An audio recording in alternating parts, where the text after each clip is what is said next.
Em nome de Jesus Cristo. Amém. De uma maneira divina e especial, os 2 últimos domingos eles foram pregações que estavam bem conectadas. 15 dias atrás eu preguei sobre o Evangelho. E eu falei como o Evangelho ele estrangula a religião. E como o Evangelho ele acaba com a religião. E que depois do Evangelho não tem mais religião. A gente não precisa religar nada, a gente só precisa crer. Domingo passado eu falei sobre como há outras coisas que Deus também determinou na nossa história. Não só a nossa salvação. E hoje o sermão vai ser uma continuação. E nós vamos ler Gálatas capítulo 5, o capítulo todo. E o nosso sermão vai ser baseado nesse texto, nesse capítulo. Porque nós falamos da liberdade que nós encontramos em Cristo. Nós falamos das coisas que Deus determinou que Ele ia fazer na nossa vida, que nada vai impedir. E nós falamos de uma liberdade que nós temos. E agora nós precisamos entender o que Deus espera de nós com essa liberdade que Ele colocou na nossa mão. Em Gálatas capítulo 5, o apóstolo Paulo fala sobre a liberdade que nós temos, uma vez que nós descobrimos que nada tira a nossa salvação. E nós descobrimos que nada nos aproxima de Deus, a não ser o sangue de Jesus. Nós temos que descobrir o que nós vamos fazer agora.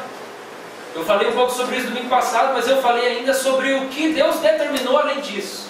Hoje eu quero falar sobre como a gente lida com essa liberdade, porque Deus faz questão de nos dar liberdade de novo. Uma vez que com a queda, com o pecado original, com o primeiro pecado do homem, que toda a humanidade foi corrompida pelo pecado, nós perdemos a liberdade, livre-arbítrio não existe mais. Todo mundo só sabe fazer aquilo que é bom para si mesmo. A liberdade acabou. Ninguém tem liberdade. A gente só faz o que a gente gosta.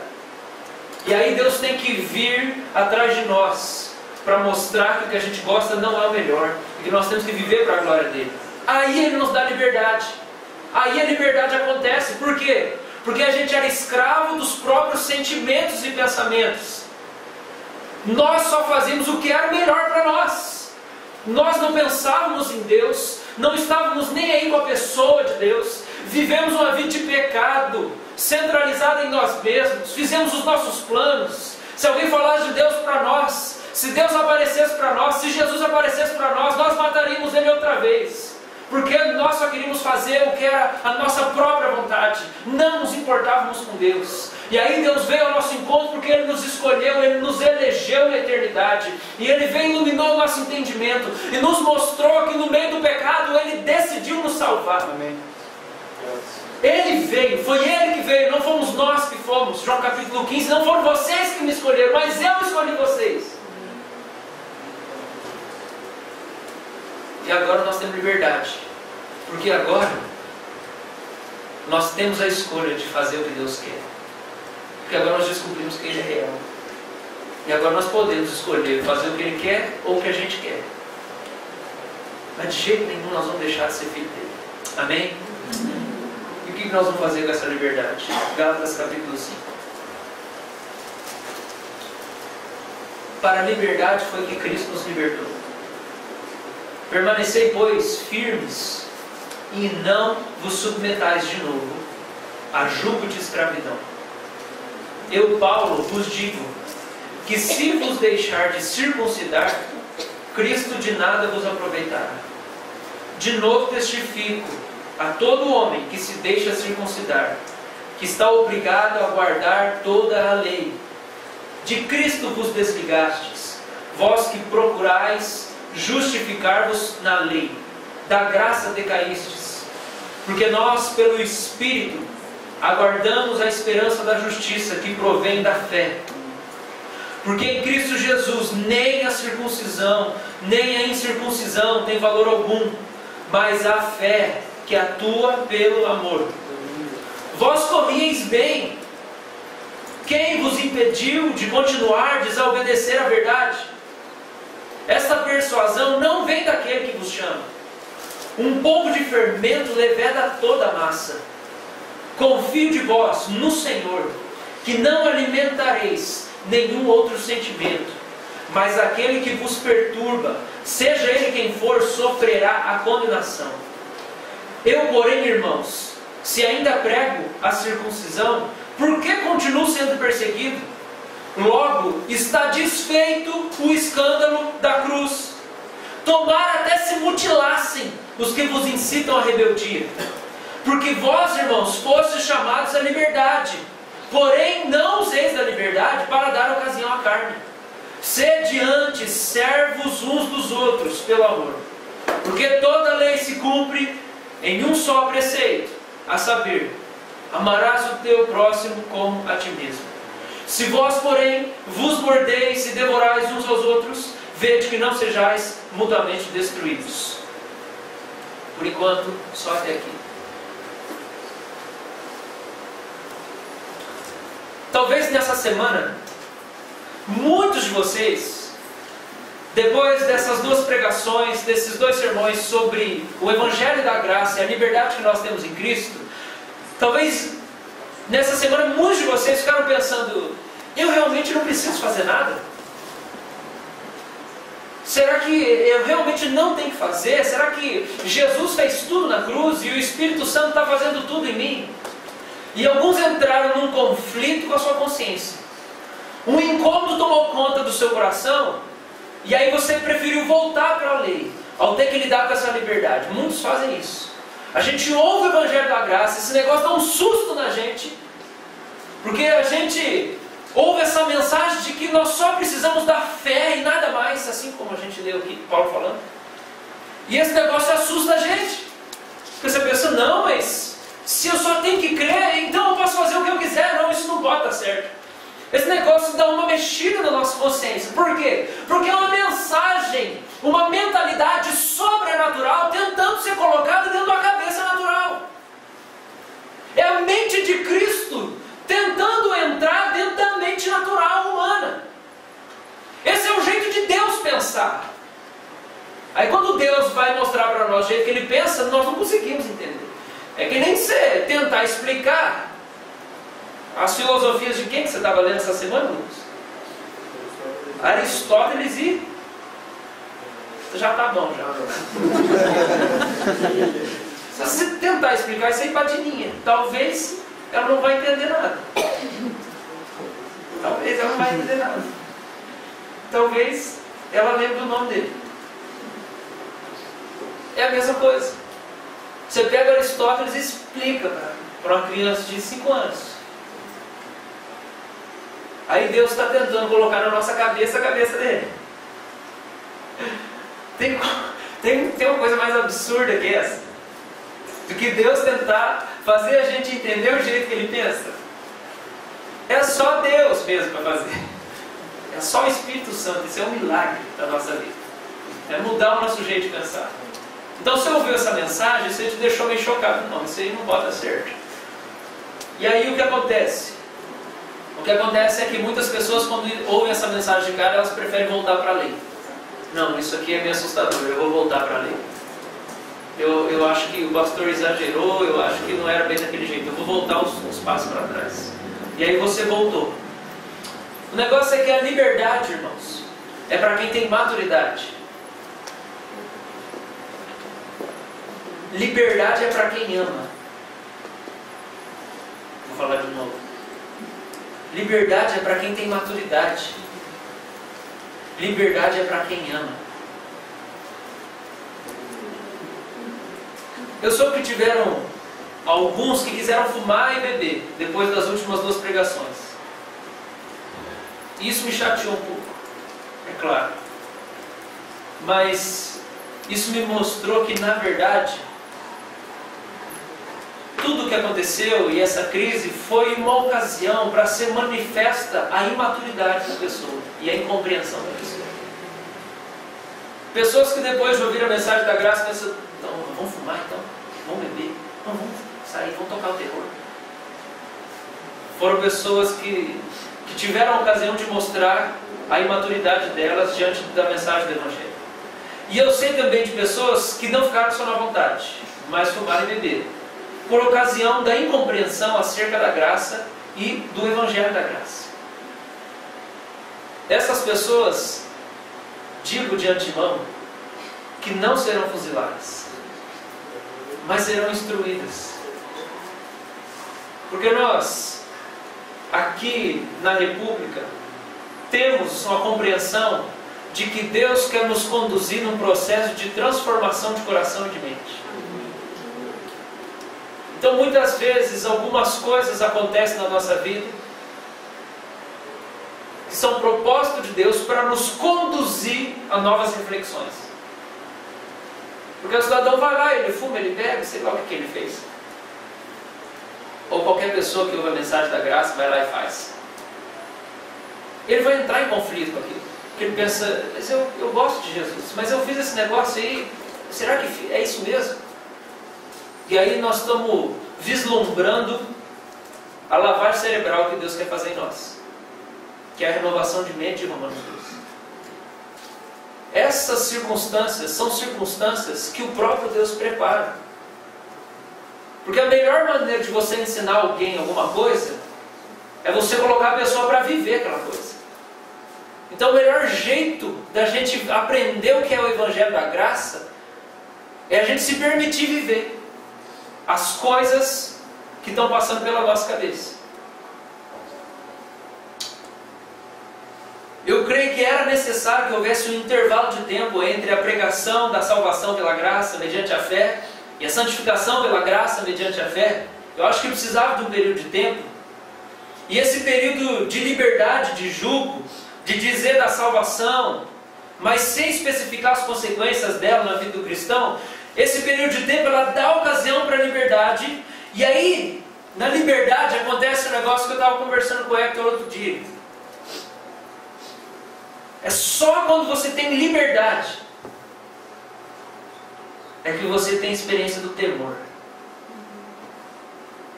Não tem outro lugar. É só quando seu pai chega e ele vai fazer uma viagem e ele fala assim, ó, isso nunca aconteceu antes. E aí você tem lá 17, você tem 18 anos, ou 17 anos. E o seu pai chega e fala, ó, vou viajar com a sua mãe. Seu irmão vai para não sei aonde, você vai ficar uma semana sozinho em casa. Toque a chave do carro, toque a chave do apartamento. E aqui tem 200.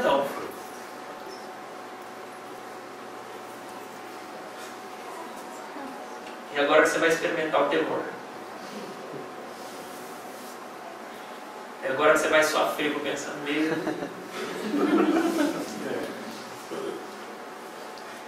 Eu faço ou não faço?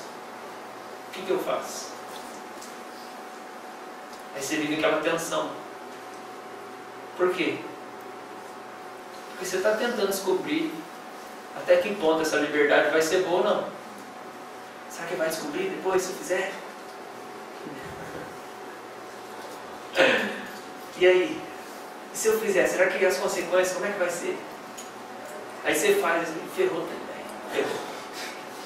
Não, o pai vai chegar amanhã, ferrou. Bate o carro. Rasguei o sofá novo. Festinha que rolou aqui em casa. Caiu bituca não sei aonde. E o carro tá daquela cor. Agora você vai viver o temor.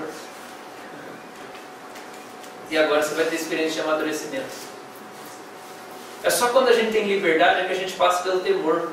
Porque quando a gente tem liberdade, está sendo dito, faz o que você quiser. Faz o que você quiser não significa que não vai ter consequência o que você fizer.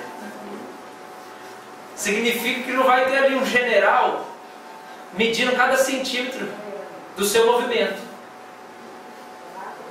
Isso aí é se tornar responsável, isso aí é se tornar adulto. Estão entendidos? Isso é ser adulto. Sabe o que eu quero para vocês? O meu sonho para vocês é que vocês amadureçam na fé. E esse é o sonho de Deus. A maturidade cristã. E a gente não experimenta maturidade se a gente não experimenta liberdade. Significa que a gente tem que errar para descobrir o que é certo? Esse dia a gente estava na Trajano Rio lá evangelizando os caras. Foi mal mesmo, ficamos 2 horas lá, falando de Jesus, orando com os caras, o outro tinha acabado o namoro de 3 anos, que a menina tinha traído, aí foi uma choradeira. Aí eu falei, vem cá meu filho, vem cá, vamos conversar. O cara já sentou do lado, o que aconteceu? Aí ele chorou, aí eu orei com ele. Aí o outro já pediu oração, foi um culto ali na Trajano Reis, da hora. Aí quando estava indo embora, um dos caras já estava mais para lá que para cá. Ele é aquele cara lá que eu falei que nós encontramos. Então, você é pastor mesmo, né, cara? Não acredito. No tempo do colégio lá, não achava que você era pastor. Aí ele me abraçou, deu um beijo no meu rosto, porque já estava, né? Meio. Pastor, se tiver alguém que usa droga lá na igreja, pode me chamar. Pode me chamar, porque eu já usei tudo, pastor. E eu vou poder ajudar. Ele falou isso pro Johnny. O Johnny falou, não, legal, cara, obrigado. Eu não tinha visto isso, essa conversa. Logo depois ele veio até mim. Eu amo quando você vem. Aí ele veio pra mim falar a mesma coisa. Aí só que o Johnny veio junto. Aí ele chegou e falou assim, não, ele falou pro Johnny isso, aí depois ele falou pra mim. Na hora que ele falou isso pra mim, eu falei pra ele assim, então quer dizer que você tem que adulterar para poder ensinar o casamento a dar certo? Não, você não entendeu, pastor. É que eu usei todo tipo de droga. Então, se tiver alguém lá que usa droga, eu posso aconselhar. Eu falei, você tem que fazer errado para acertar? Ele falou, pastor, porque você não usou, então você não vai poder.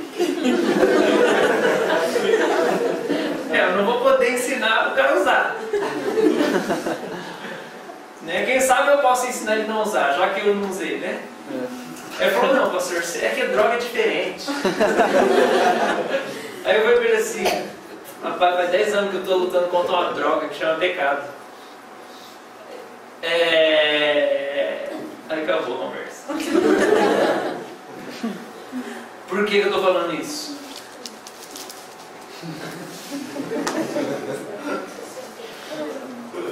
Use essas palavras, Espírito Santo. Tinha a ver com liberdade e com ter temor. Então, a gente não precisa, lembrei, a gente não precisa usar da liberdade para fazer tudo errado, para descobrir como é que é o certo, igual esse cara estava querendo dizer que ele podia fazer. Consigo ser compreendido? O meu propósito e o meu intento não é de maneira nenhuma pregar a graça para que você vá lá, pise na jaca e se afunde inteiro para descobrir que você não pode pecar. Isso aí é a proposta de Satanás para Adão e Eva no jardim, não é a minha. Como é que você sabe que Deus realmente tem alguma coisa boa para você se você não fez o outro lado antes? Esse é o que o diabo falou. Eu sei pela fé. Nós estamos falando que é tudo pela fé aqui? Eu sei pela fé. Então nós estamos falando de liberdade, não para a gente poder fazer o que a gente quiser, achando que não tem consequência, mas para que na ocasião da liberdade, Deus, o Espírito de Deus, possa desenvolver no nosso coração temor de Deus. Porque aí agora nós podemos todas as coisas, porque todas as coisas me são listas. Mas nem todas convêm, nem todas edificam. Só que quais são essas nem todas? Eu não sei, ele não falou. Então agora eu vivo no temor, por quê? Porque eu preciso descobrir qual que é que vale a pena e qual que não vale a pena. Então esse é o momento onde nós descobrimos a graça de Deus, para a gente poder amadurecer com Deus, assumir responsabilidade no nosso relacionamento com Deus e poder crescer. Para olhar para a nossa vida e em tudo que a gente for fazer, falar assim, Deus, isso aqui é ou não é? Porque eu posso tudo. Mas Deus, isso aqui vai trazer consequência boa ou trazer consequência ruim? Quando você não sabe o que fazer, você começa, em primeiro lugar, a pisar em ovos. Não é assim? Você não sabe qual vai ser a consequência, você começa a pisar em ovos. Mas a segunda coisa que você começa a fazer, você começa a orar. Só Deus pode te dizer o que você pode fazer ou não. Amém? Amém. Então, ao ouvir e crer no Evangelho da Graça, e começar a trilhar esse caminho, você será tentado pelo diabo a reagir de duas maneiras. A primeira está do versículo 1 ao versículo 12. Qual que é? Qual que é a primeira maneira que o diabo vai te tentar? É voltar para a lei. A primeira tentação do diabo na sua vida, depois que você aceita o Evangelho da Graça, que a salvação é pela fé e pela fé somente, a santificação é pela fé e pela fé somente, depois que você aceita isso, a primeira grande tentação do diabo na sua vida é voltar para a lei. É você voltar a regrar toda a sua vida e controlar tudo que acontece ao seu redor. Porque esse negócio de confiar na ação de Deus aí é muito inseguro para mim. Será que Deus vai fazer mesmo? Eu preciso de uma garantia, então você volta.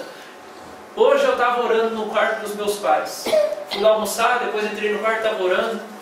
Eu estava falando, meu Deus, o que é isso que eu estou sentindo hoje? Que paz é essa que eu sinto hoje? Que liberdade que eu sinto hoje? O ministério não é pesado para mim hoje. Nos últimos dias o ministério não é mais pesado para mim. Eu não sofro pressão de dar bons conselhos, eu não sofro pressão de ter uma boa pregação no domingo, parece que eu não sinto mais a pressão de ser o melhor pastor do mundo, assim como aconteceu nos últimos anos, ou melhor, desde sempre. E aí eu falei, caramba Deus, teve que passar 10 anos para eu poder amadurecer na liberdade, parar de viver pelas regrinhas. Só depois de 10 anos eu estou engrenando de vez nisso. Falei, eu estou me sentindo como se eu tivesse me convertido há pouco tempo. Uma grande liberdade na presença de Deus. Uma grande vontade de falar com Deus. Falar com Deus, de servir a Deus, de fazer as coisas de Deus. Isso, Deus, que maravilha. Eu pensei, eu tive que lutar muito, eu tive que entrar em muita crise. Eu tive que começar muita semana regrando minuto por minuto de quanto tempo eu orava e lia a Bíblia. Quantas visitas eu fazia na semana. Por quê? Porque dependendo de quanto eu orava, de quanto eu lia a Bíblia, de quantas visitas eu fazia, de quantas pregações eu fazia, de quantas coisas boas eu fazia, eu pensava, eu estou bem com Deus agora. Eu fiz um monte de coisa. Foram 10 anos, os últimos 10 anos, indo da liberdade para a lei, liberdade, lei, liberdade, lei. Graças a Deus eu não descambei e fui na libertinagem, que é outro extremo, que nós vamos falar daqui a pouco. Mas foram 10 anos de lavagem cerebral, onde eu pensava, eu preciso mais de Deus. Aí eu falava, já sei, eu preciso orar 5 horas, fazer 10 visitas, preparar um bom sermão. É isso mesmo, vai dar tudo certo na minha vida. Depois de uma semana, eu não estava mais aguentando o peso das cobranças e da religião que eu mesmo criei. E aí eu falava, eu não aguento, aí Deus me quebrava e falava, lembra do Evangelho, meu filho, você é livre, você não tem que fazer nada. Aí beleza, aí chegava uma hora que eu pensava, mas não pode ser, eu preciso. Aí eu voltava para a lei tudo de novo. E foram 10 anos de crise nesse negócio. Lei, graça, lei, graça. Por quê? Porque Deus está imprimindo em nós o jeito de pensar dele. Eu quero te anunciar nesse momento que decidir trilhar no caminho da graça é uma longa jornada de transformação do seu entendimento. É um projeto de vida inteira. É um projeto de vida inteira. É claro que nesses 10 anos não foram só crises e conflitos, tiveram muitos momentos de alegria, mas volta e meia voltava para a mesma coisa. Você vai passar por isso.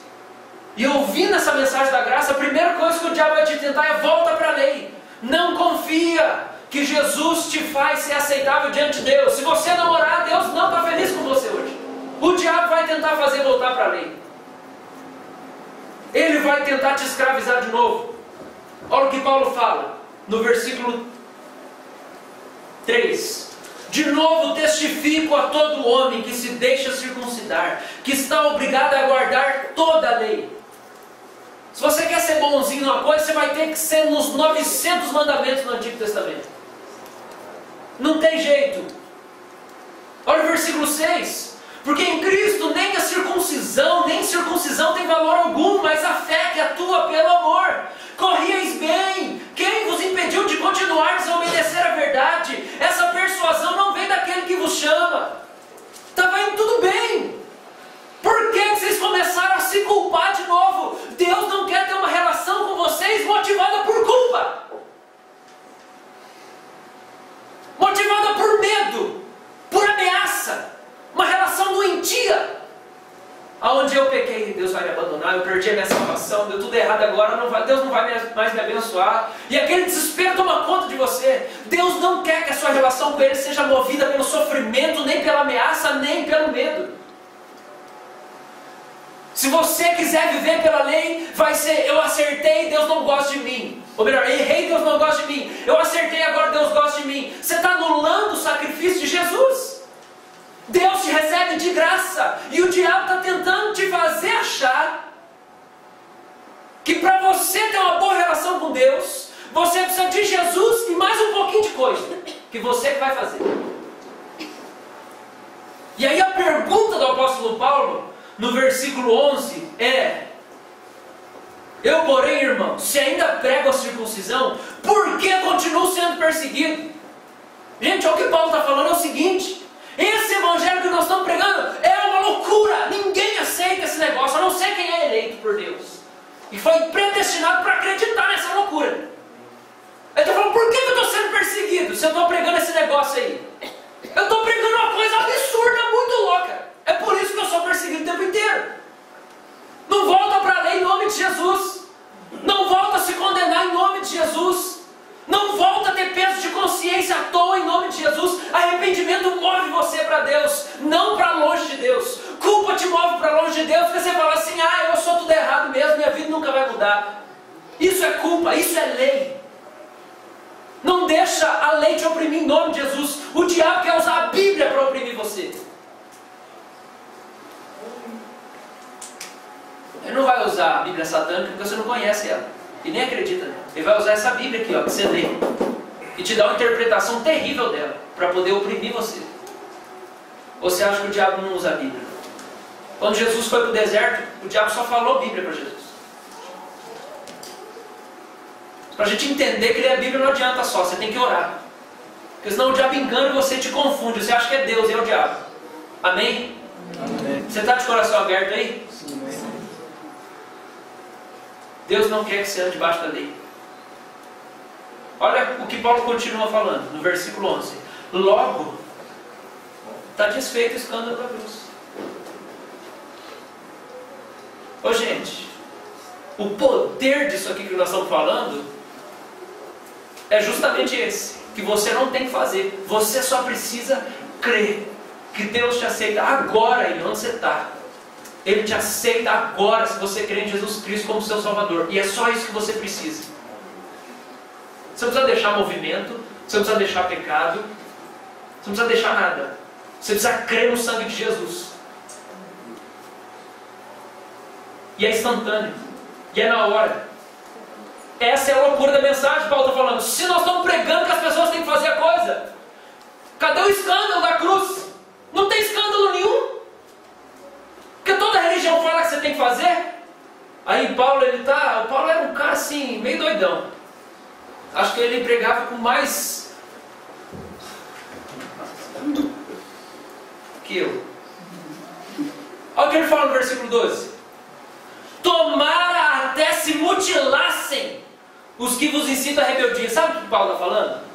É porque tinha uns caras lá na igreja que estavam falando assim: Paulo pregou o evangelho e explicou, depois ele deu o vasex. E aí chegaram os judaizantes lá e falaram assim: não é bem assim, vocês não entenderam que o evangelho que Paulo falou. Não é que é pela graça, pela fé. Não é assim, ó, você tem que guardar uns negocinhos da lei aqui, senão Jesus não vai te aceitar. E uma das coisas que todo mundo tem que fazer é circuncidar. Se você não sabe, você, meu telespectador,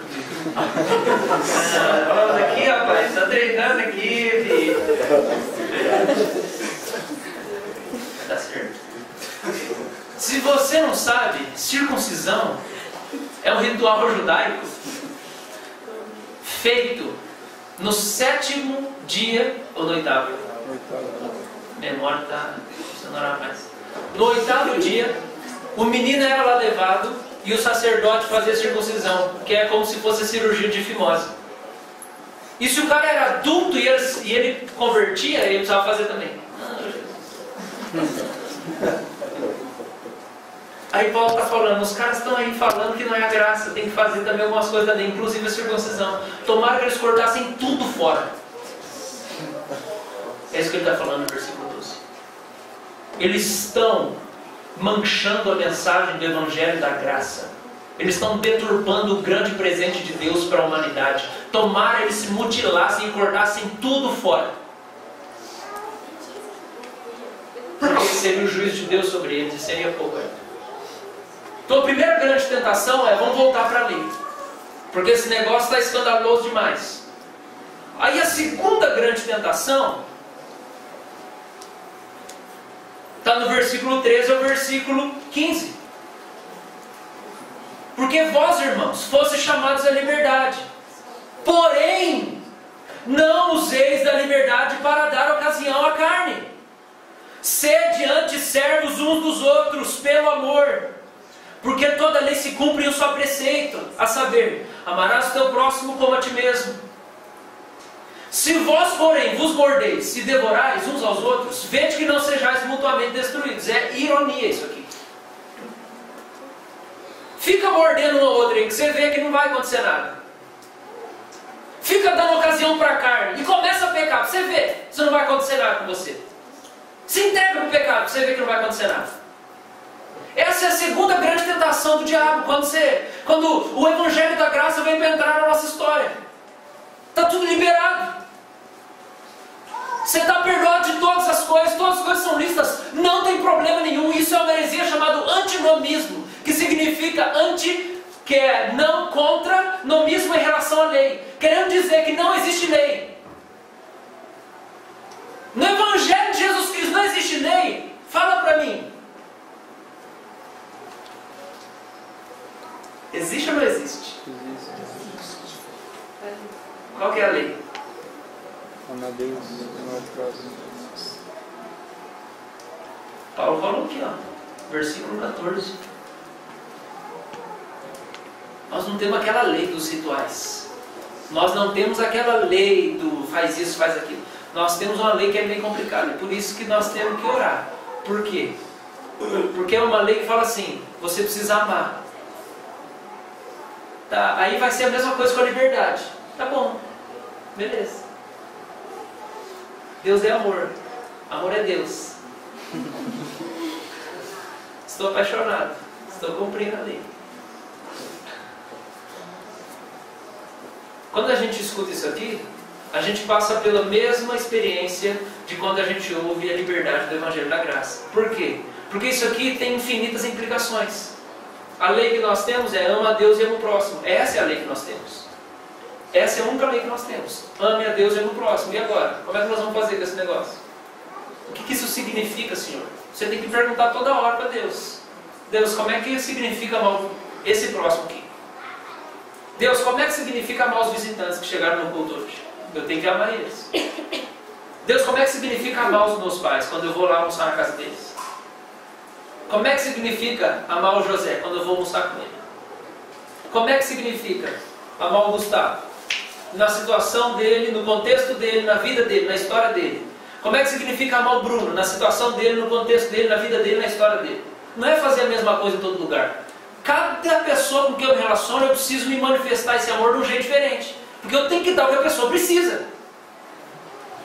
Você vai chegar para um cara milionário e falar assim: eu quero dar uma esmola para você, porque assim eu manifesto meu amor. Não adianta. Você tem que adaptar esse amor no contexto da necessidade de cada pessoa.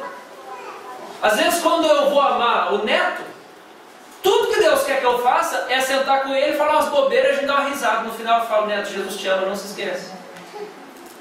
E às vezes, quando eu vou amar o Lucas, é sentar com ele e puxar a orelha dele e falar os pecados dele. Falar: você tem que mudar, vamos orar. Cada um precisa manifestar o amor de um jeito diferente. Então esse negócio é muito mais complicado, porque é uma liberdade, mas é também um compromisso. E como que eu vou descobrir? Eu preciso perguntar para Deus toda hora. E a grande tentação do diabo é: pode fazer o que você quiser. Pode fazer o que você quiser.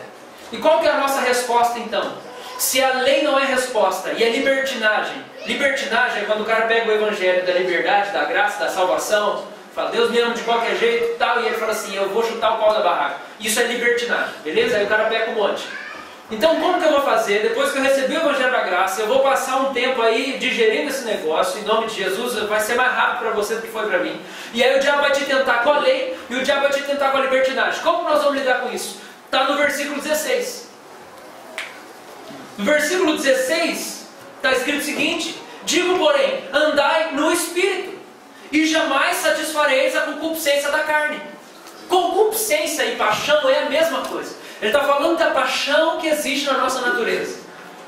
Existem sentimentos, emoções latentes na nossa natureza humana. Isso pende tanto para a libertinagem quanto para a lei. Porque a nossa natureza fala assim: não, Jesus não fez tudo não, faz umas coisinhas para Deus. Porque a nossa natureza é religiosa, nós falamos disso. E a nossa natureza também quer satisfazer os próprios desejos dela. Então ela quer pecar deliberadamente. Então Paulo está falando assim: sabe como que nós vamos resistir? Porque você entendeu isso? A divisão dos textos. A primeira parte, Paulo está falando da tentação da lei. A segunda parte, que é do versículo 13 ao 15, ele está falando da tentação da libertinagem. Aí no versículo 16 ele vai resolver esses problemas. Ele fala assim: se você andar no Espírito, você não vai ceder nenhum nem ao outro. O que o versículo 24 fala? E os que são de Cristo Jesus. Vamos ler todo mundo junto essa palavra? 1, 2, 3 e... Ressuscitar Cristo Jesus, crucificaram a carne com as suas paixões e concupiscências. Nós vamos ler alto agora, todo mundo junto. Para ficar bonitinho, ganhar estrelinha. Para a titia Ana depois, no final. Vamos lá? Versículo 24 inteiro. 1, 2, 3 e... E os que são de Cristo Jesus crucificaram a carne com as suas paixões e concupiscências. Como que nós vamos resolver? Nós temos que matar essa natureza, irmãos. Não sozinhos. Porque aí nós vamos entrar na religião. Está entendendo? Isso aqui é, como diria minha mãe, é tricky. É pegadinha do malandro, filho. Pegadinha. Você tem que crucificar a sua carne, mas se você for sozinho, você vai entrar na religião tudo de novo. Aí você vai criar um monte de esqueminha. Não, eu não posso sair à noite. Não, eu não posso andar com gente que bebe. Não, eu não posso assistir televisão. Não, eu não posso usar saia. Sei lá. Você começa a criar um monte de regrinha para tentar promover a tua santidade. Isso aí não é liberdade, isso é escravidão de novo. Está entendendo? Isso é voltar para a lei. Porque aí você quer matar a sua carne, então você fala assim: já sei. Só vou andar feio agora, porque vai matar a vaidade. Aí você se enche de orgulho e confia no seu próprio esquema. Isso é lei. Eu olho para a igreja aqui e falo assim: já sei, Jesus, eu vou orar 5 horas por dia e visitar todo mundo uma vez por semana, nem que seja 5 minutos a visita. Isso é lei. Não é isso que vai fazer a igreja crescer. Aí eu entro debaixo do jugo da lei tudo de novo. Aí a gente começa a privar a nossa vida. Então nós temos que crucificar a carne e as nossas paixões. Mas o versículo 16 fala como é que o negócio funciona. Como nós vamos fazer isso? Andando no Espírito. É o único jeito, irmãos. Nós temos que andar no Espírito. Para quem recebeu o Evangelho da Graça, a única alternativa de vida é andar no Espírito. Versículo 25. Se vivemos no Espírito, andemos também no Espírito. Versículo 18. Mas se sois guiados pelo Espírito, não estáis sob a lei.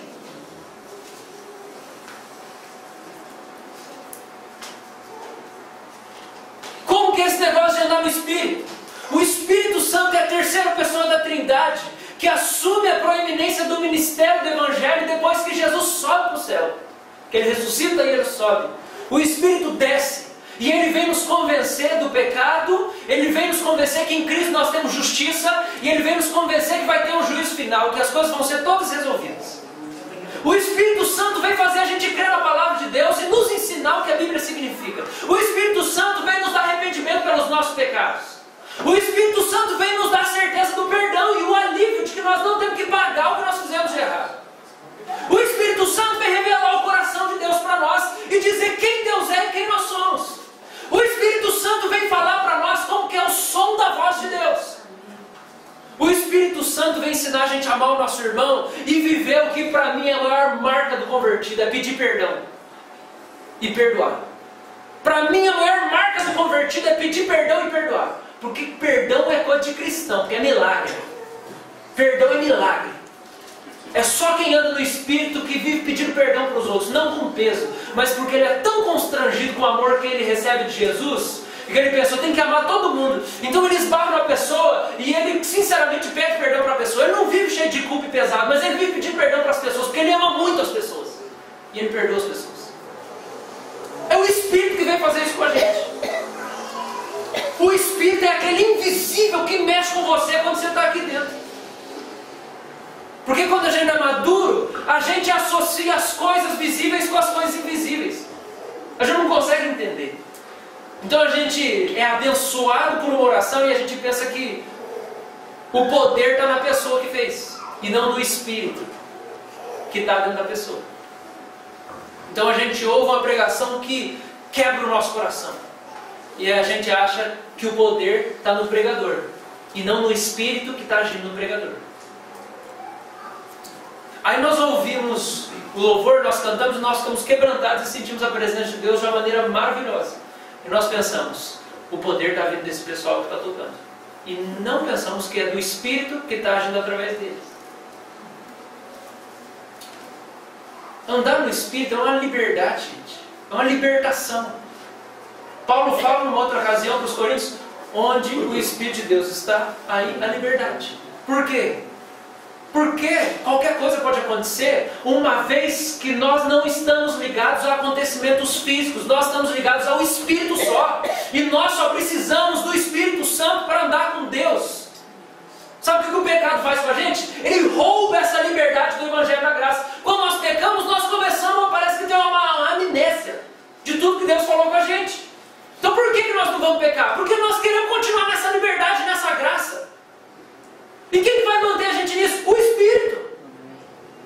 Mas pastor, o que eu tenho que fazer? Você precisa do Espírito. Mas pastor, como é que é? É ajoelhado de pé, deitado, ajoelho no milho, quanto tempo? Você está procurando religião, está entendendo isso? Não existe. Não existe. Aleluia. Não existe jeito. É o Espírito e ponto final. Não tem uma sete, pastor, qual que é a oração que Deus ouve mais? Eu acho que é às 3 da manhã. Acorde às 3 da manhã. Gente, tem gente que acha que é assim que as coisas funcionam. Não, é ajoelhado. Porque ajoelhado dói mais. E Deus ouve melhor. Aí nós entramos tudo na religião outra vez. Então, basicamente, eu preciso ter uma boa relação com o Espírito. Amém? Vamos ler os versículos 16 em diante. Diz assim: digo, porém, andai no Espírito, e jamais satisfareis a concupiscência da carne. Porque a carne milita, guerreia contra o e o contra a carne. São opostos entre si, para que não façais o que porventura seja do vosso querer. Mas se sois guiados pelo Espírito, não estáis sob a lei. Ora, as obras da carne são conhecidas, e são prostituição, impureza, lascívia, idolatria, feitiçarias, inimizades, porfias, ciúmes, iras, discórdias, dissensões, facções, invejas, bebedices, glutonarias e coisas semelhantes a essas, a respeito das quais eu vos declaro, como já outrora vos preveni, que não herdarão o reino de Deus os que tais coisas praticam. Mas o fruto do Espírito é amor, alegria, paz, longanimidade, benignidade, bondade, fidelidade, mansidão, domínio próprio. E contra essas coisas não há lei. E os que são de Cristo Jesus crucificaram a carne, com suas paixões e concupiscências. Se vivemos no Espírito, andemos também no Espírito. Não nos deixemos possuir de vanglória, provocando uns aos outros, tendo inveja uns dos outros. Então Paulo faz uma lista. Já que você está com dificuldade, agora que você está vivendo o Evangelho da Graça, você está com dificuldade de entender, né? O que convém e o que não convém. O que essa liberdade aí vale a pena, não vale a pena. Aí Paulo faz uma listinha para dar uma noção para você. Ó, isso aqui vai fortalecer a sua carne. Isso aí vai lutar contra o espírito. E se a sua carne for mais forte, sabe o que vai acontecer? Toda aquela liberdade do Evangelho da Graça vai se perder, porque você vai ter uma amnésia. O espírito não vai ser mais ouvido por você. Irmãos, em nome de Jesus, abre o seu coração, porque nós estamos dizendo aqui que nós devemos ir na direção contrária do pecado, não porque nós vamos receber fogo do céu que vai ter juízo sobre nós. Nós precisamos andar na direção contrária do pecado, porque quando nós pecamos, nós abafamos a voz do Espírito Santo, que é aquele que nos faz ficar loucamente apaixonados com o Evangelho da Graça. O Evangelho da Graça tira a nossa culpa, nos enche de esperança, de alegria e de esperança para o futuro. E de fé para as coisas que Deus tem para nós. Porque Deus determinou e Ele vai fazer. Quando eu peco, isso se torna algo fraco na minha memória. Eu abafo a voz do Espírito, o que acontece? A minha alegria acaba. Sabe por que eu tenho que buscar viver no Espírito e parar de pecar? É porque senão eu vou parar de desfrutar do prazer do Evangelho de Deus na minha vida. Quando eu dou vazão ao pecado, eu abafo, eu tapo a boca do Espírito, eu não escuto mais Ele. Porque existe uma guerra da carne com o Espírito. E se eu estou deixando a carne tomar conta, eu paro de desfrutar dessa bênção do Evangelho da Graça, e da libertação da culpa e do pecado, e da liberdade que Deus me deu. Esse negócio vai morrendo dentro de mim.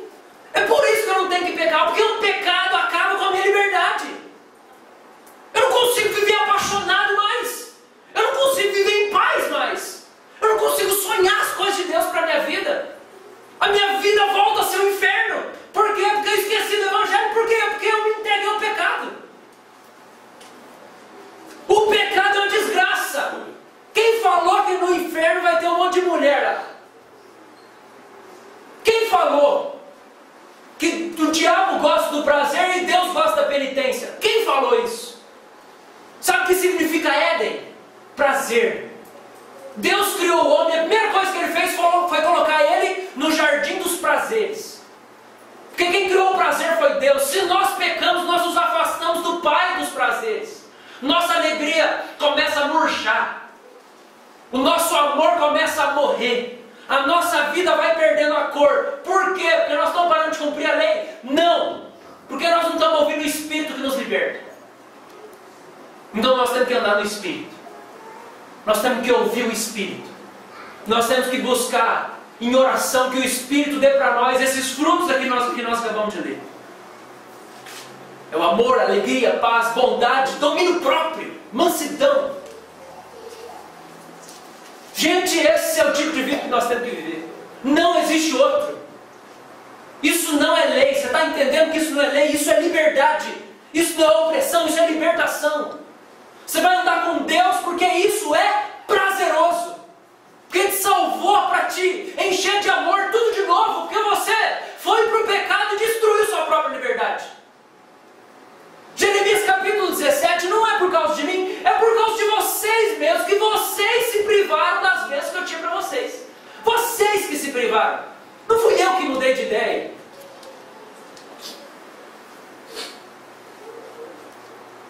O nosso Deus é amor, caso você tenha se esquecido. E a cruz significa perdão pelos nossos erros, caso você tenha esquecido. E o Espírito significa liberdade, caso você tenha esquecido. Como que depois de entender tudo isso, você não vai querer ser alguém que anda no Espírito, ouve o Espírito, se move no Espírito, entende o Espírito? É tudo de bom. Então eu tenho que ter uma boa relação com o Espírito, sabe por quê? Porque Ele vai matar meu pecado, como diz o versículo 16. Ele vai me livrar do legalismo, que é essa vida debaixo da lei. Ele vai me fazer perceber como o meu chamado se encaixa no tempo em que eu vivo, no contexto, nas pessoas, nos obstáculos, nos processos, como eu preguei no domingo passado. É o Espírito que vai fazer eu entender tudo isso que está acontecendo na minha vida, que isso aqui é parte do plano de Deus, e o que é estrago que eu fiz. Eu preciso do Espírito. E o Espírito vai não me deixar esquecer do perdão pela fé. Você está entendendo que a urgência da sua vida é o Espírito Santo, e não é que amanhã de manhã o cheque não caia? Nós não acreditamos que a teologia, a doutrina, o ensino bíblico é um negócio assim, ó, que fica no mundo das ideias e que não vem para a prática do nosso dia a dia. De jeito nenhum. Mais importante do que o cheque cair amanhã é a sua relação com o Espírito Santo de Deus. Mais importante que qualquer coisa é a sua relação com o Espírito de Deus. É por isso que Provérbios 4:23 fala assim: sobre todas as coisas que você tem que guardar, guarda o teu coração, porque dele procedem as fontes da vida. Mais do que o teu casamento, você tem que guardar o teu coração, porque é onde o Espírito está. E a sua relação com ele. Isso é mais importante que o seu casamento. Isso é mais importante que o seu emprego. E se você tiver que sair desse emprego para manter sua relação boa com o Espírito, porque lá só te destrói, você sai. Porque disso depende sua vida. E se você tiver que se afastar desses amigos, porque eles estragam o seu coração e a sua relação com o Espírito, você se afasta deles. E se esse namoro te traz mais para longe de Deus do que para perto, você acaba esse namoro, porque é mais importante que todas as coisas é a sua relação com o Espírito de Deus. E se o seu casamento está caindo aos pedaços, dobra mais o joelho em nome de Jesus, porque é o Espírito Santo que vai restaurar ele. Deus odeia o divórcio, mas o Espírito pode realizar milagres dentro do casamento destruído.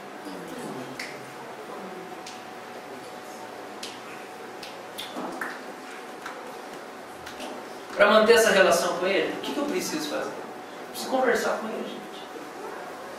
Como que você quer ter um relacionamento com alguém se você nunca conversa com essa pessoa?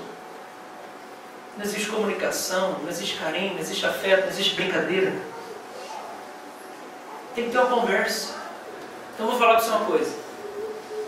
Tem gente que fica se perguntando, esse negócio de ouvir a voz de Deus, eu não sei como é que funciona. Deixa eu falar para você.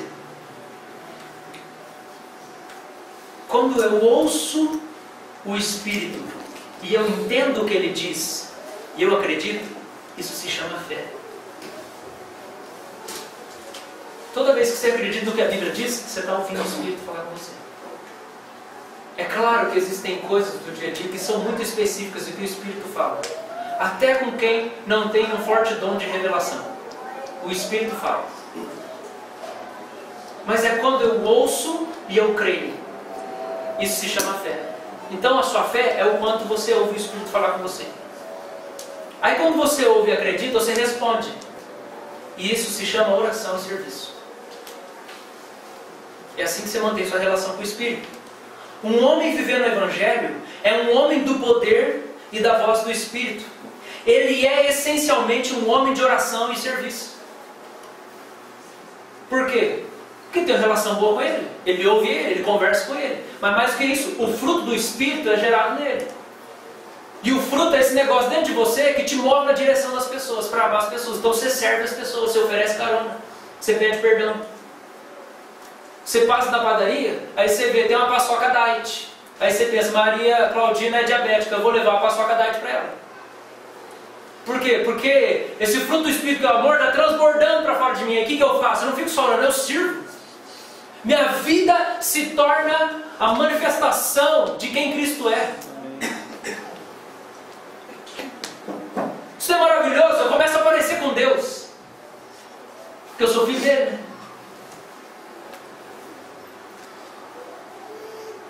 Gente, isso aqui é liberdade. Eu consegui ser igual a Jesus. É você poder chegar assim, encontrar um irmão, estou conseguindo, cara. Estou conseguindo. Fui tentado essa semana, cara, não cedi. Estou conseguindo. Vieram conversar comigo lá no chat, lá umas conversas meio esquisitas. Cara, eu tesourei a mina na hora e apaguei ela. Estou conseguindo. Fizeram uma proposta lá no trabalho indecente para mim. Para eu esconder algumas coisas. Para eu não dizer algumas coisas. Cara, eu consegui dizer não pela primeira vez na minha vida. Aí a gente se reúne para compartilhar e celebrar a vitória, porque nós estamos sendo transformados por esse Espírito maravilhoso. Aí a gente chega aqui e dá para cantar alguma coisa, né? Que a gente está vivendo. Aí nós conseguimos cantar alguma coisa. Senão é só apresentação. E é nojento uma pessoa cantando bem quando você sabe que aquilo não é parte da vida dela, porque até o ambiente fica pesado. Eu já experimentei isso. A pessoa pode ter um dom musical maravilhoso, mas você sente que lá é vazio, é seco. Aí nós podemos cantar alguma coisa, pode estragar tudo esse instrumento aqui, eu não estou nem aí, você pode estourar essas caixas. E nós vamos cantar sem, e vai ser gostoso, porque nós vamos falar de coisas que o Espírito está fazendo, e o Espírito vai se mover enquanto a gente está reunido aqui. Isso é a liberdade do Evangelho da Graça. Mas se quiser dar umas caixas novas, nem pode dar.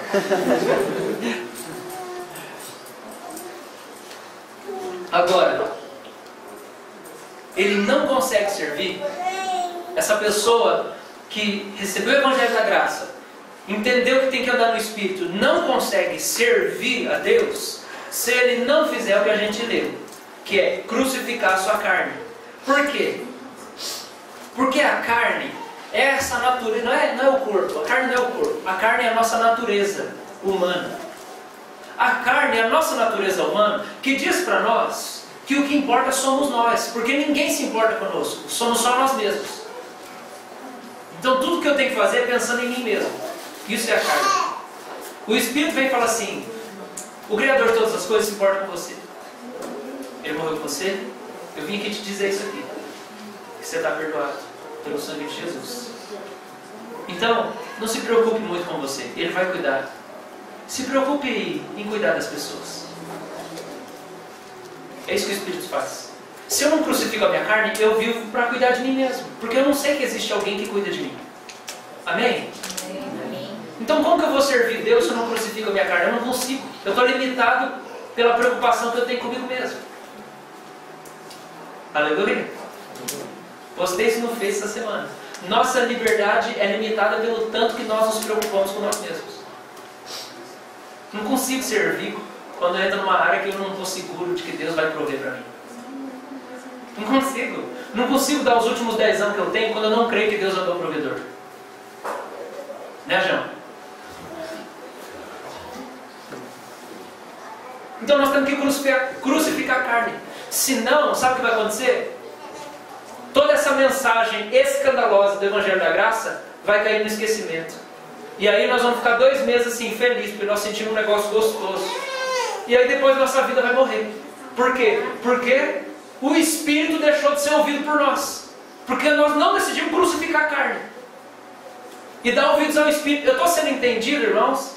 Em nome de Jesus? Amém. Você está me entendendo? Amém. E aqui nós podemos falar mais uma vez por que as pessoas desviam. Nas últimas 2 semanas nós falamos, as pessoas desviam porque elas não entendem a graça de Deus. Agora nós podemos dizer, as pessoas também desviam porque elas não decidem crucificar a carne. Aí elas param de ouvir o Espírito de Deus. Aí como elas param de ouvir o Espírito de Deus, elas param de ouvir as boas notícias do Evangelho. Que é aquele negócio que dá renovo pro seu coração. Aí vira uma chatice isso aqui. Nem eu quero estar aqui. Eu sou o primeiro a fugir. Porque eu quero alegria na minha vida. Então nós temos que crucificar a carne. Então a gente vive na lei. Crucificar a carne é viver na lei. Na lei que Paulo está se referindo aqui. Não é viver na lei. Sabe por quê? Deixa eu falar uma coisa. A gente não vive na lei, a gente vive na guerra. É diferente. Os eleitos de Deus não vivem na lei. Eles vivem na guerra. Porque eles estão lutando contra o diabo, contra o mundo. E pior, eles estão lutando contra a própria natureza deles mesmos, para poder ouvir o Espírito de Deus, porque a carne grita o dia inteiro no ouvido deles. E eles estão tentando matar essa carne lazarenta e maldita. Eu falo, para! Eu quero ouvir o que Deus está falando comigo. Quem é salvo pela graça vive na lei? Não, vive na guerra. Todo dia nós estamos em guerra. Todo dia, todo dia. É por isso que Lutero falava isso. Quando eu acordo de manhã, se eu não passo as primeiras 2 horas do dia em oração, o diabo me vence no meio do dia, porque eu começo a ouvir minha carne tudo de novo. E eu esqueço do perdão e da liberdade e do amor. Isso é lei? Não! Isso é guerra! Se você não matar a sua carne, Deus não vai fazer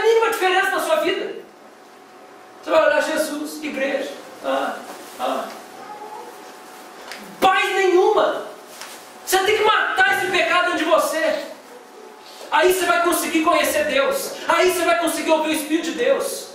Aí você não vai menosprezar o que Deus traz para você, o que Deus fala com você, o que Deus toca em você.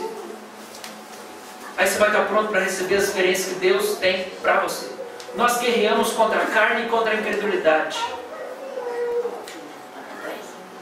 Deixa eu falar uma coisa. Nossa grande ênfase tem sido na culpa que foi retirada na cruz de Cristo. Sabe por quê que a culpa foi retirada? Deus abençoe. Sabe por que a culpa foi retirada de nós na cruz? E isso tem sido a nossa grande ênfase nas últimas 2 semanas, que foi o Evangelho. O Santo Jesus retirou a culpa de nós. E nós não temos que viver culpados. Sabe por que a culpa foi retirada de nós? Era só continuar lendo aquele texto de Hebreus. Porque aquele texto de Hebreus que a gente estava lendo, diz assim: agora, entremos ousadamente no Santo dos Santos, para estar na presença do Deus Todo-Poderoso. Você sabia, né? Que o cara que tinha culpa no Antigo Testamento, a hora que ele entrava na presença de Deus, ele morria na hora. E ele entrava uma vez no ano e uma vez na vida. Porque no outro ano já ia ser outro sacerdote que ia fazer o serviço. Aí agora, Jesus retira a nossa culpa, sabe por quê? Para a gente entrar toda hora no Santo dos Santos. Então por que não foi retirada a culpa de nós? É para a gente poder pecar um monte e fazer o que quiser? Não, meu filho, para um negócio muito melhor. Para agora você poder entrar na presença daquele que te criou, que é uma coisa que você não podia fazer porque você estava cheio de culpa e de pecado. É por isso que o Evangelho da Graça veio ao nosso encontro, para tirar a culpa de nós e agora a gente poder fazer o que era impossível ser feito no tempo da lei. Ficar 24 horas por dia na presença de Deus, na presença do Santo dos Santos. Amém. O Evangelho retira a tua culpa permanentemente, para que você nunca mais interrompa a tua comunhão com Deus. Porque a culpa nunca vai voltar, e a comunhão nunca precisa ser interrompida. Até quando você peca, no milésimo próximo ao seu pecado, você já pode falar com Deus em relação ao que você acabou de cometer. A comunhão não tem que ser interrompida. A culpa foi retirada para que você esteja permanentemente no Santo dos Santos. Em outras palavras, capta esse negócio em nome de Jesus. O Evangelho existe para você orar.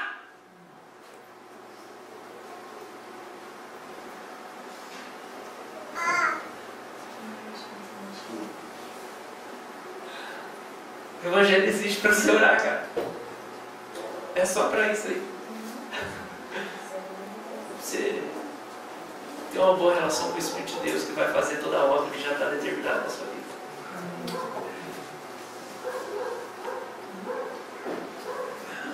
Você quer saber quem entendeu melhor o Evangelho?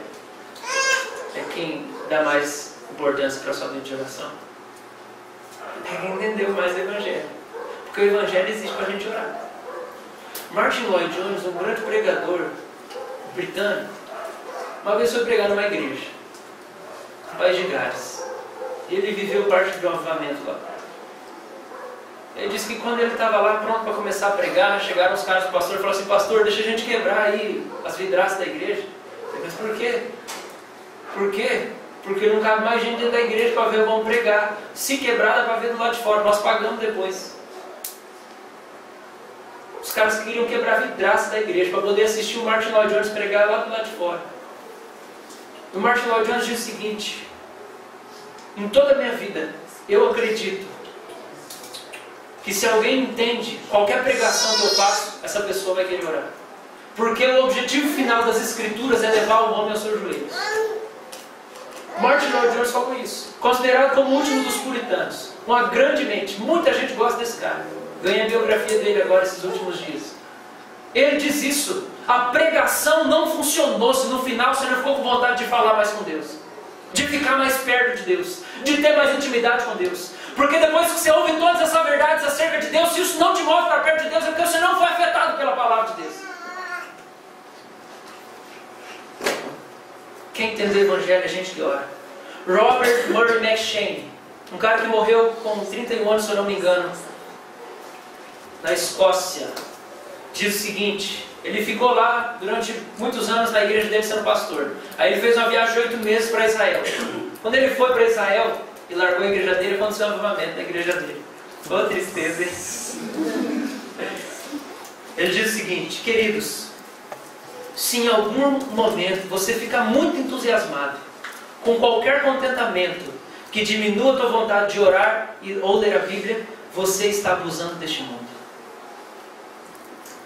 Se em algum momento você ficar muito entusiasmado com qualquer contentamento que diminua a tua vontade de orar ou ler a Bíblia, você está abusando deste mundo. Essa é uma boa dica para a gente descobrir até que ponto essa liberdade que nós temos está fazendo bem para nós ou não.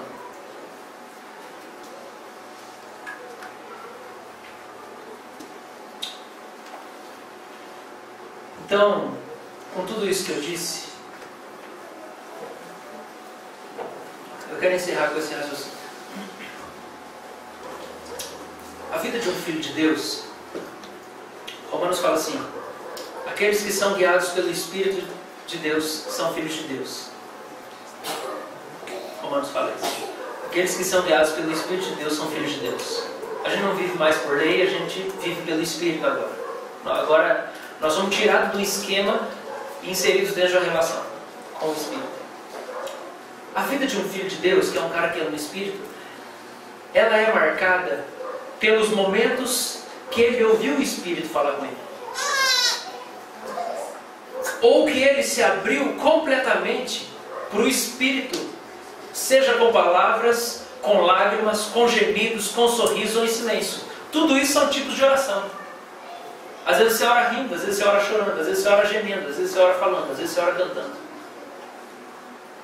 A vida de um filho de Deus, ela é marcada por isso. Você sabia disso? Que a vida de alguém que anda no Espírito é marcada por momentos no período da sua vida em que ele teve experiências com o Espírito, em que ele ouviu o Espírito e aquilo marcou o coração dele. Ele falou: nunca mais sou o mesmo depois desse dia. Eu estava falando com o Hector essa semana, nós falamos sobre John Stott. Eu nunca vou esquecer um sábado à tarde que eu acordei, fiz algumas coisas, almocei, peguei o livro de John Stott sobre Romanos, comentário de Romanos, abri Romanos logo no capítulo 1 e comecei a ler os comentários de John Stott quando fala do 1,17, que o Evangelho é de fé em fé e tal. E eu comecei a ler aquele negócio entrou dentro de mim, faz uns 3 anos isso, que eu acho que foi a primeira vez que eu comecei a entender o Evangelho de verdade. E eu fui possuído por aquela mensagem, que aquilo durou 1 mês mexendo comigo. Eu não tenho como esquecer isso, porque o que constrói a minha vida são essas experiências que eu tenho com o Espírito de tempos em tempos. É isso que marca a minha vida. É aquele dia que eu estava andando na rua e decidi orar, e daqui a pouco era 3 horas e eu não tinha parado ainda, porque eu não consegui parar.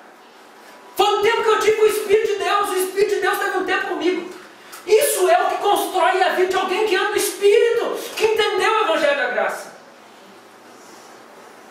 Esses são os momentos mais memoráveis para o Filho de Deus.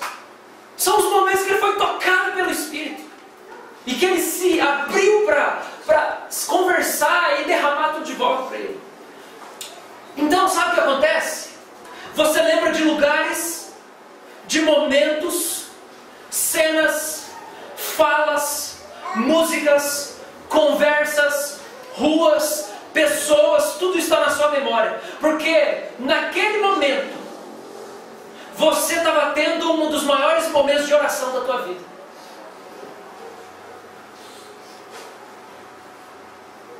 O Filho de Deus tem memória de coisas aleatórias, que parece não fazer sentido nenhum, mas só estão na memória dele, porque quando ele estava lá naquele lugar, com aquela pessoa, ouvindo aquilo, foi o momento em que o Espírito tocou dentro dele, ele estava orando e ele teve uma experiência com o Espírito.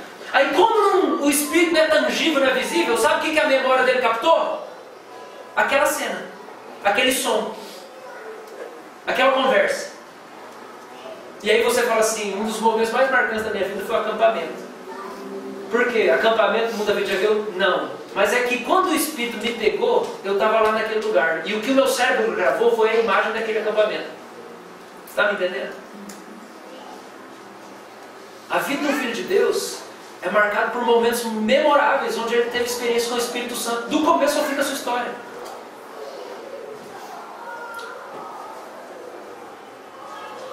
Então, a presença do Espírito, a oração para você, tem gosto. Você sabia disso? Ela tem gosto, ela tem cheiro, ela tem forma, ela tem cara, ela tem cor, ela tem som. Você consegue se lembrar das suas experiências com o Espírito de Deus? Que música que estava tocando naquele culto que você sentiu Deus pela primeira vez? Você nunca vai esquecer. Quem que estava junto naquele culto lá que Deus falou com você de um jeito especial? Que música que você estava ouvindo quando você começou a chorar? Que perfume que você passou naquele dia que o Espírito Santo te quebrantou? Você está entendendo? São essas coisas que ficam na nossa memória. Os momentos mais importantes da nossa vida são momentos que não tem a ver com o lugar, tem a ver com como estava a nossa oração naquele momento. Amém? Amém. Então a pergunta: o que tornou essas lembranças memoráveis? Foi o Espírito de Deus. Então o que você precisa na sua vida? Você precisa de um lugar? Minha vida está difícil, eu estou precisando tirar umas férias na praia. Não estou precisando de ir num show. Você precisa disso? Não, você não precisa disso. Só que isso te lembra coisas boas. Sabe o que você precisa sempre? Você precisa orar. É a única coisa que você precisa. Porque aí, a sua vida de oração vai tornar extraordinário o que é ordinário. Vai tornar incomum o que é comum. Sabe por que eu gosto do quartinho fechado? Sem nada. Porque isso me lembra do Espírito Santo e da minha vida de oração. E de tantas experiências que eu tive com Deus fechado dentro do quartinho. Por isso que eu sempre pensei que a única coisa que eu preciso para ser feliz é um quartinho. Porque tudo de bom que eu provei na minha vida foi dentro do quartinho de joelhos orando e provando do Espírito Santo de Deus. É por isso que não tem problema viver com pouco. Não tem carro, não tem dinheiro, não tem moto, ser solteiro. Porque os momentos mais importantes da minha vida não teve a ver com ninguém. Teve a ver com o Espírito de Deus, tinha a ver com a namorada, tinha a ver com a esposa que eu nunca tive, com o filho. É por isso que eu não tenho problema em renunciar a tudo e crucificar essa carne maldita. Porque tudo que eu preciso é do Espírito. E Ele vai tornar incomum aquilo que é comum. Amém. Amém? Amém. Esse é o Evangelho da Graça. O Evangelho do Espírito Santo. Vamos orar? Chamar o grupo de louvor.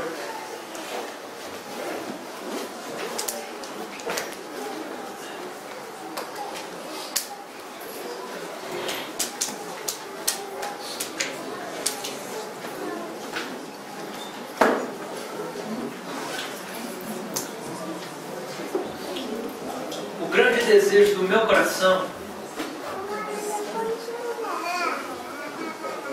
é que quando eu pregar, o grande desejo do meu coração é que quando eu pregar, o Espírito de Deus tome conta de mim e tome as pessoas que estão me ouvindo pregar de uma maneira tão intensa e sobrenatural que as pessoas não vão achar que sou eu que estou fazendo elas se sentirem tocadas ou chorando. Esse é o meu grande desejo. É que depois de Deus me usar na pregação, no aconselhamento, num culto, na ministração, ninguém acha que fui eu que fiz alguma coisa.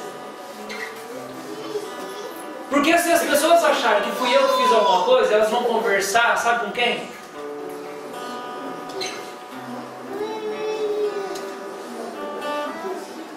Para vocês entenderem que quando eu prego e alguma coisa muda dentro delas, foi o Espírito, sabe com quem que elas vão falar?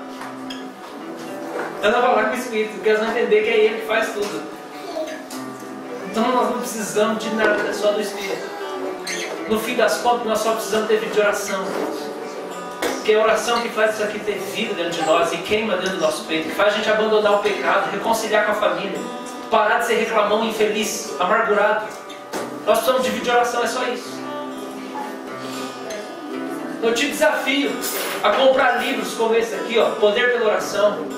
Eu te desafio a comprar livros como Heróis da Fé. Ler biografia de gente que orava para valer. Que aí você vai entender o caminho que você precisa começar a trilhar já que você recebeu o Evangelho da Graça. Eu não acredito que o Evangelho da Graça nos faça negligentes. Eu acredito numa igreja e o meu sonho é ser pastor.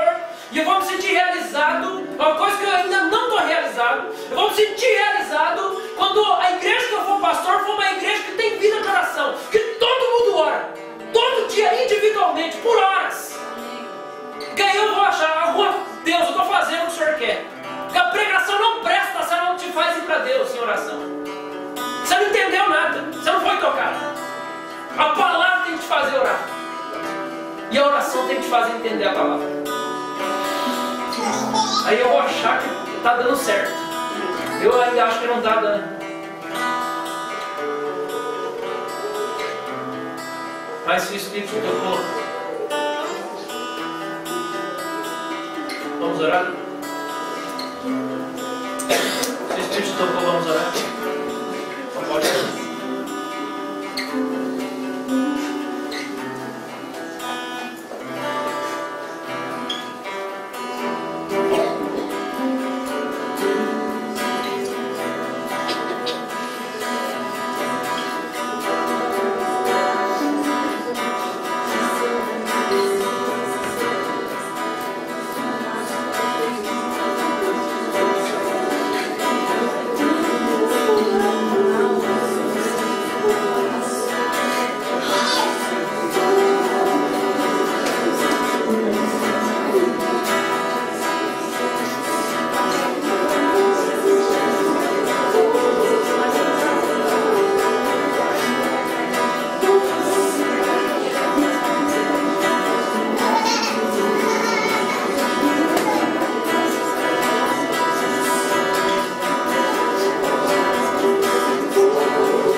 fazer bem a nossa vida, Senhor.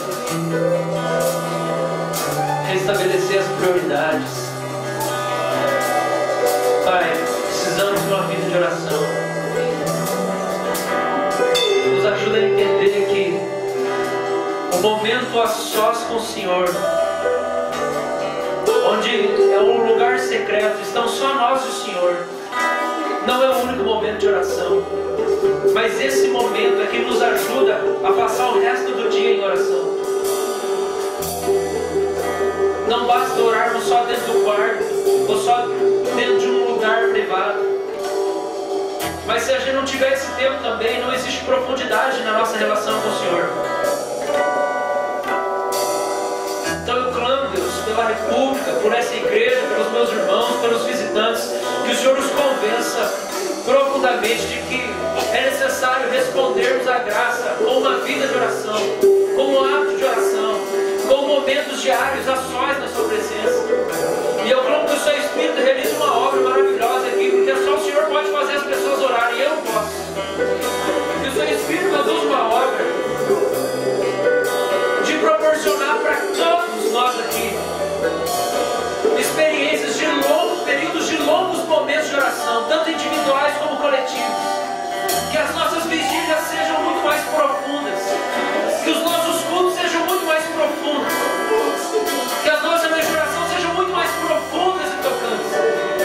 Nos dá, Deus, longos períodos de oração sincera e leve, individualmente e em coletivo.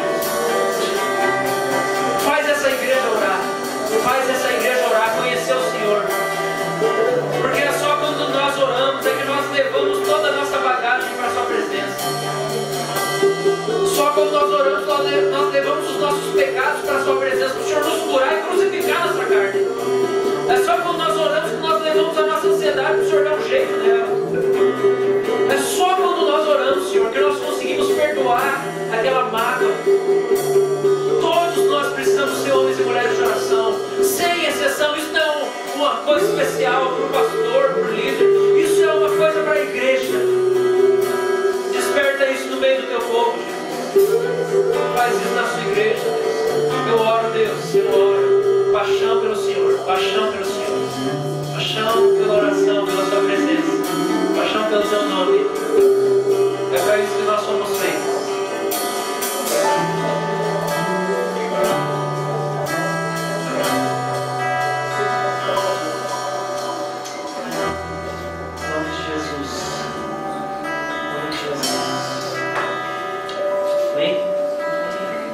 Posso colocar de pé? Das mãos. E a gente vai orar mais uma vez.